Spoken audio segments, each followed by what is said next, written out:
байна уу? Та бүхэндээ 3 дугаар ангийн англи хэлний хичээл мөн төрөлцсөн хичээлүүдийг хэрхэн эсэсдээр нэмж их нүүдэл рүү оруулж ирэх вэ? Видео заавар хичээл хүргүүлж байна.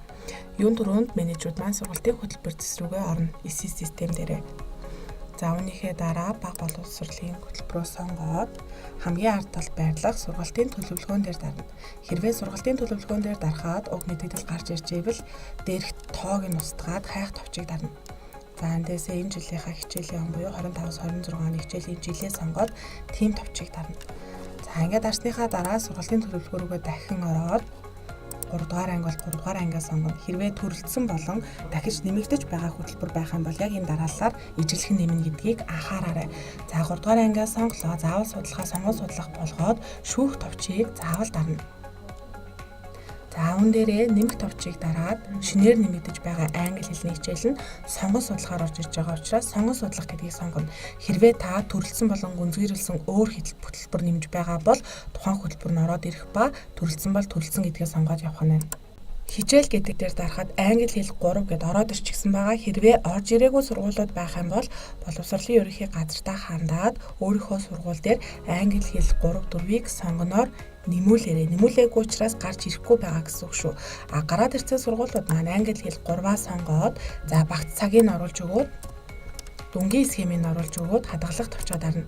Ингэснээр сургалтын төлөвлөгөөн дээр чинь англи хэл нэмэгдэж орж ирнэ. Үүний дараагаар их нүүдэл систем рүү орно. Их нүүдэл систем дээр сая төлөвлөгөө нэмсэн учраас эхлээд хөтөлбөр, сургалтын хөтөлбөргээд тухайн ангиа сонгоод төлөвлөгөөн дээрээ дараад энд харагдаж байгаа хичээлүүд рүү англи хэллийг оруулж ирэх. Хичээл татах тим гэдэг товчоо дарахаар англи хэлний хичээл маань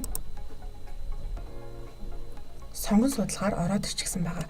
За ингэж хичээлдээ оруулж ирсний дараагаар багшийн зах хичээлээ тохируулна. Багшийн зах хичээл цэцрүүгээ ороод тухайн 3 дугаар ангид орох англи хэлний багшийг сонгоод шинжлэх гэж дарахаар хөтөлбөрт байхгүй гэсэн төлөв нь эсэсээс татагдсан төлөвт ороод ирнэ. Тэгэхээр энэ төлөвөө чеклээд их нүүдэл системдээ хадгалчихна. За ингээд англи хэл 3 дугаар хичээл их нүүдэлд тохируулсан болоод ороод ирж байгаа гэсэн үг.